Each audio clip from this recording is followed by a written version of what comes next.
looking to open up. Cucurella, and oh, it's back off the frame and a goal. বিশ্বকাপের মাঠ, প্রতিপক্ষ Spain, ইউরোপের champion বিশ্বকাপ জয়ী দল, আর গোলপোস্টের সামনে দাঁড়িয়ে আছে 40 বছর বয়সী একজন ব্যক্তি যার নাম ভোজিনিয়া। একটার পর একটা শট আসছে, আপনি ঠেকাচ্ছেন তো ঠেকাচ্ছেনই।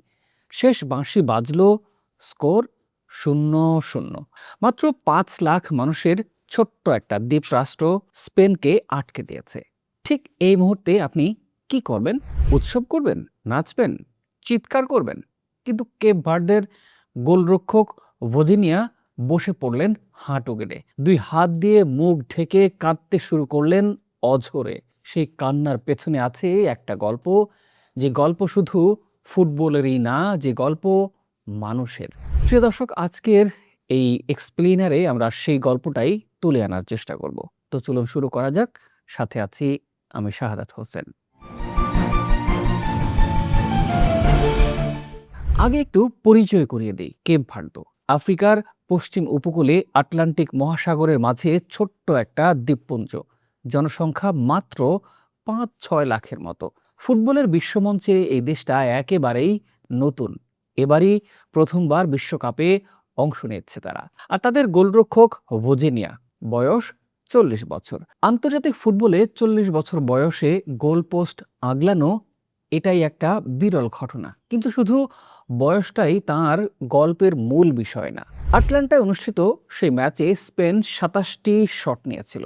7টি সরাসরি লক্ষ্যে, যে কোনো একটাতে গোল হওয়া উচিত ছিল। কিন্তু ভোজিনিয়া যেন সেদিন শুধু গোলকিপারই ছিলেন না, তিনি ছিলেন এক দেয়াল, এক প্রাচীর। প্রথমার্ধের শেষ দিকে ফেরান তোরেসের শট, মিকেল ওয়ারজাবালের সুযোগ, আইমেরিক ল্যাপার্তোর হেড, একটাও ঢুকতে দেননি। তোরেসের একটা শট ক্রসবারে লেগে ফিরেও গেছে, কিন্তু সেটাও ভোজিনিয়ার ভাগ্য নয়, এটা তার মনোবলের গল্প। কিন্তু মাঠের ভেতরের গল্পটা আমরা সবই দেখলাম। আসল গল্পটা শুরু হলো মাঠের বাইরে, ম্যাচের পরে। সাংবাদিকরা ভোজিনিয়াকে ঘিরে ধরলেন। সবাই জানতে চাইলেন কেন কাঁদছিলেন। এত বড় একটা অর্জনের পরেও চোখে জল কেন আসলো? ভোজিনিয়া একটু থামলেন, তারপর বললেন, আমি কেঁদেছিলাম কারণ ছোটবেলায় দাদা দাদির কাছেই বড় হয়েছে, কিন্তু আজ তারা এখানে থাকতে পারেননি।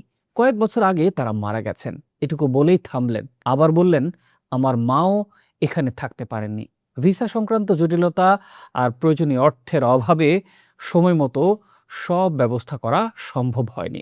একটু ভাবুন, বিশ্বকাপে নিজের জীবনের সেরা ম্যাচ, স্পেনের মতো দলকে আটকে দেওয়ার ঐতিহাসিক রাত, আর সেই রাতে গ্যালারিতে নেই তার মা, নেই দাদা দাদি, যাদের হাত ধরে এই মানুষটা বড় হয়েছিলেন।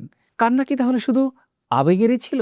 না, এই কান্না ছিল দীর্ঘ জীবনের ভার, সংগ্রামের ভার, একা একা লড়ে যাওয়ার ভার। এখন একটু বড় প্রশ্নে আসি, এই ঘটনাটা নিয়ে এত কথা বলার কি আছে? ফুটবলে তো অনেক বড় বড় ম্যাচ হয়, অনেক অঘটনও হয়। তাহলে ভোজিনিয়ার গল্পটা কেন আসলে আলাদা? আমার মনে হয় এই গল্পটা আসলে 3টে জিনিসকে একসাথে ধারণ করে। প্রথমত, এটা একটা দেশের গল্প। কেপ ভার্দে ছোট দেশ, গরিব দেশ। বিশ্বকাপে তাদের প্রথমবার আসাটাই ছিল একটা অর্জন। কিন্তু শুধু আসেনি তারা, স্পেনকে ড্র করিয়ে তারা বলে দিয়েছে মাঠে বড় ছোট বলে কিছু নেই।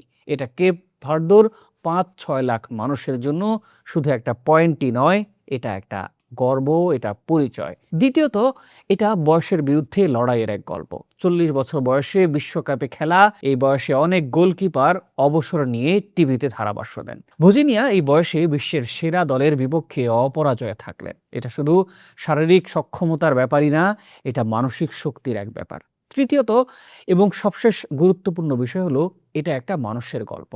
গ্লোরির আলোয় ঢাকা পড়ে যায় কষ্টের গল্প, মিডিয়া দেখায় গোলরক্ষকের দুর্দান্ত পারফরমেন্স, কিন্তু ক্যামেরার আড়ালে থাকে মাকে আনতে না পারার এক ব্যর্থতার গল্প।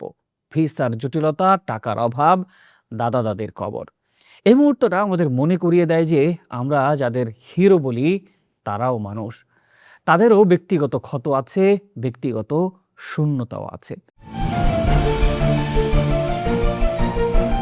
ভজিনিয়ার এই রাত নিয়ে বিশ্বের ফুটবল বিশ্লেষকরাও চুপ থাকতে পারেননি। সাবেক স্কটল্যান্ড উইঙ্গার এবং বিবিসির ফুটবল বিশ্লেষক প্যাট নেভিন লিখেছেন, 40 বছর বয়সে এই মানুষটা যা করেছেন সেটা অবিশ্বাস্য। ম্যাচ শেষে সব ক্যামেরা তাঁর দিকে ছিল, সতীর্থরাও দেখিয়ে দিচ্ছিলেন আজকের প্রকৃত নায়ককে। আর সাবেক ইংল্যান্ড ডিফেন্ডার লিডিকসন তিনি সরাসরি বললেন, ভজিনিয়াকে কাঁদতে দেখে তার নিজেরও প্রায় কান্না এসে গিয়েছিল। এই একটা পয়েন্ট কেপ ভার্দের প্রাপ্য ছিল এবং এই রাতটা শুধু তাদেরই। কঠোর ফুটবল দুনিয়ায় এভাবে একজন বিশ্লেষক আবেগের কথা বলেন না, কিন্তু ভজিনিয়ার গল্প সেই সীমাও ভেঙে দিয়েছে। দেখুন, বিশ্বকাপে প্রতিদিন গোল হয়, জয় হয়, পরাজয়ও হয়, কিন্তু মাঝে মাঝে এমন একটা মুহূর্ত আসে যেটা আর শুধু ফুটবলেরই থাকে না, সেটা হয়ে ওঠে মানবতার দলিল। ভজিনিয়ার সেই হাঁটু গেড়ে বসে পড়া, মুখ ঢেকে কাঁদা, সেটা দুর্বলতার প্রকাশ ছিল না, সেটা ছিল এক জীবনের সব ভার একসাথে বের হয়ে আসা। যে মানুষটা অর্থের অভাবে মাকে বিশ্বকাপে আনতে পারেননি, দাদা দাদিকে হারিয়েছেন বহু আগেই, সে মানুষটাই বিশ্বের 1 নম্বর দলকে রুখে দিয়ে নিজের দেশকে উপহার দিলেন ইতিহাস। ফুটবল মাঠে অনেক ট্রফি ওঠে, অনেক গোলও হয়, কিন্তু মানুষের হৃদয় ছুঁয়ে যায় এই গল্পগুলো, যেখানে নায়কের চোখে জল আর জলের পেছনে আছে সত্যিকারের জীবন। ভজিনিয়া, আজকের রাতটা আপনার। প্রিয় দর্শক, এমন গল্প শুনতে আমাদের সাথে থাকুন, লাইক দিন, সাবস্ক্রাইব করে পাশে থাকুন।